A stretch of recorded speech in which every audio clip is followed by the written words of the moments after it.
Welcome to a Nerd and Noob Listen. Hey everybody. I believe that listening to video game music is becoming quite popular on YouTube right now. Hell yeah. I'm not even too sure where that came from, and actually I haven't even seen very many listen videos. I think you're probably the first person that's really pointed it out to me. Smooth McGroove has made video games music just super unrealistically popular, so I would kind of attribute it to him in a way, but... Yeah.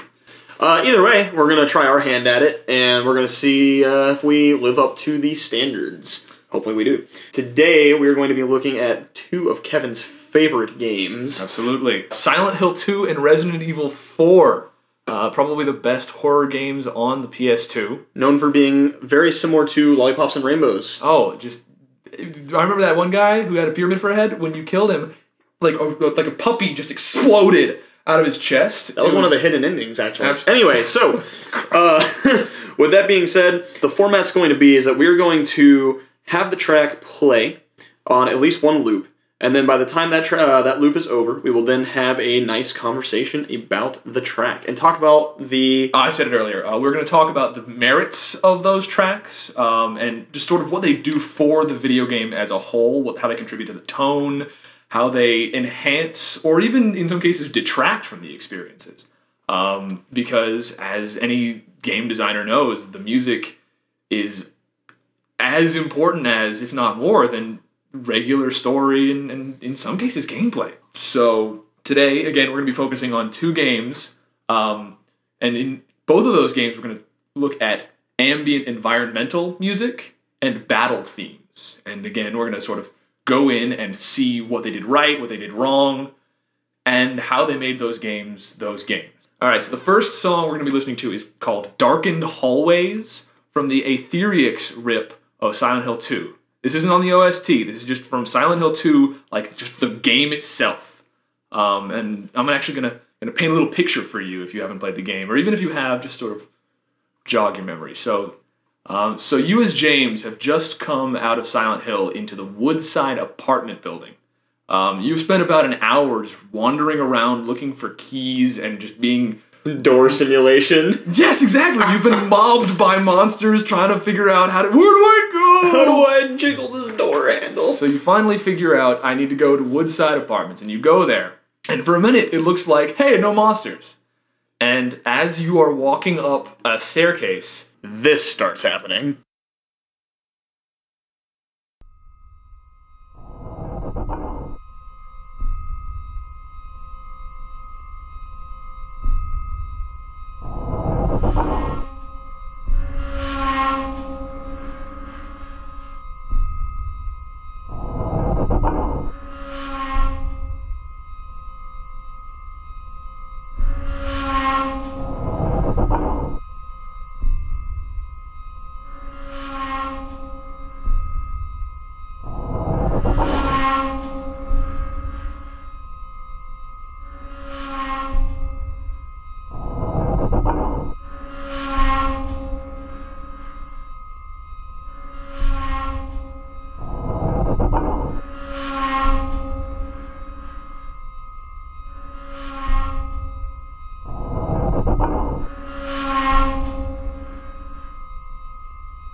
So the first thing I always notice with Akira Yamaoka, is that his tracks like to rely on minimalism. Okay. And I love that.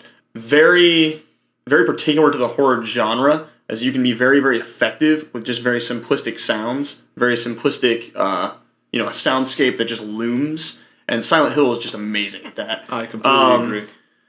This track, if you listen to this track and compare it to pretty much, almost any track in the soundtrack of the game that is meant to be for exploration, they all have a unique, identifiable pattern.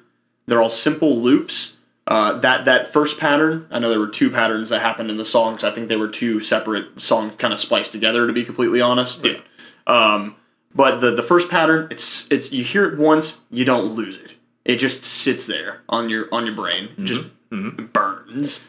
And that's really why I appreciate this song, because, as you said, it stays in there. It stays in your head. And its placement in the game is you've just gotten away from all of these nightmarish monsters, and you're in a place where you're not sure if there are monsters yet. But as you're walking up this staircase and through this hallway, this dark, disgusting hallway, you start hearing just this awful, raspy breathing coming from nowhere in particular, accompanied by this really high tone. This just grates on you and slowly wears you down, while nothing really terrifying is happening yet. And I just feel like it's a stellar track, and it does what Akira Yamaoka does best, and it just sets a tone. I mean, it makes you scared to keep walking forward. I know that sounds like it might be counterintuitive in a game, but that's what makes this particular horror game so strong. And to sort of demonstrate this concept in action and how other games might use it, we're going to talk about another song from Resident Evil 4. Similarly excellent game that handles this same sort of concept in a different way. Just like before, I'm going to sort of set the scene. So as Leon, you have just fought a whole bunch of Ganados, the regular grunt enemies. You've just fought two big boss monsters, and you've just saved Ashley. You are right outside of the church, and you're looking downhill towards a big group of enemies. And it is not a Silent Hill. It is not a Silent Hill. It is a fucking horrifying moment, because excuse the pun. Because it is nighttime. There is very heavy cloud cover. This is the first time that you've been in charge of another person. So what they've done, they've just changed up the way the game works, and they've given you a bigger, straight-up mob than you've yet fought in the game. And then this plays.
So to jump off from the last song, I feel like that was a huge jump in just production quality.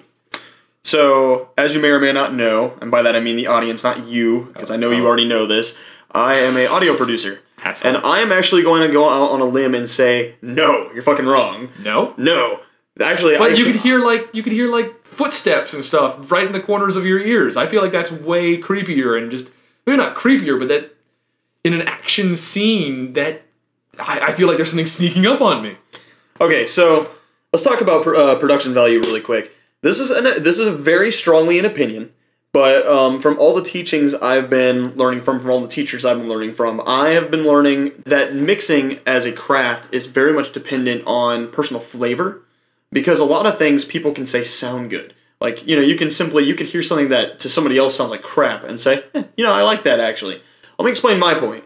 So, with this song, I like this song. Resident Evil 4 is awesome. Start off by saying it's a masterpiece.